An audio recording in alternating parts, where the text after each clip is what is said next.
Hi guys, good morning. So kagigising ko lang and ngayon papunta ako sa tindahan para magbukas. So ayan. O diba? Yung everyday ito yung makikita mo sa province life. Ayan, dyan sa Kabarangay Cabeceria Gis. Ayan. Yung ganyan na makikita mo mga green, mga puno. O diba, napakasarap sa feeling. Ayan o. Kaya mo makikita mga green. O diba, ang lakas maka-good vibes ng morning kapag ganito yung makikita mo. Tapos ang ganda ng panahon.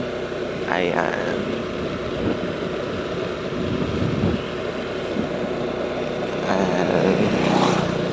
Hirap mag-drive kapag one hand. So kaya mabagay lang tayo magpatakbo.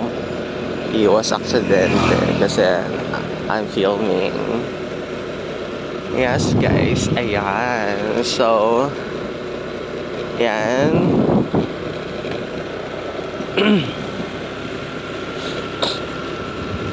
That's why I really love Sabela guys, because of this nature.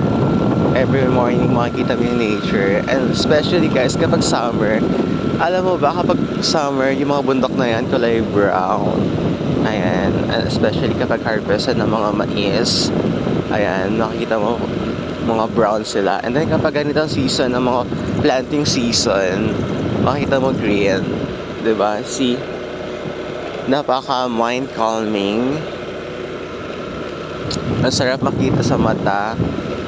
Yan, that's why I really love province. And hoping na someday magkaroon tayo ng magandang farm dito sa Isabela. And someday sana maging okay ang ating business para magkaroon tayo ng farm in the future. Yun na naman, I dream that, diba? Yun na magkaroon ng farm. Not only a small farm, but you know, yung malalaking farm talaga in the future. May mga cattle, horses, and then yun, alam mo yun. So that's why guys, ayan, dito na ako, malapit na ako sa store. Ayan, it's so malamig. Ayan, sarap makita. Pag morning talaga, sinisipon ako. Ayan, parang walang tao dito guys. Ay! Ang hirap mag-drive ng one hand. Huwag gagayahin.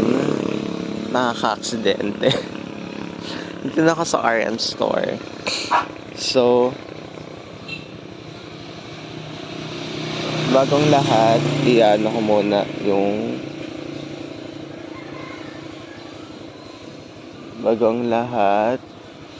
Iyan ako muna, ipapark ko muna yung motor dun sa kabilang bahay and then mag-open na ako.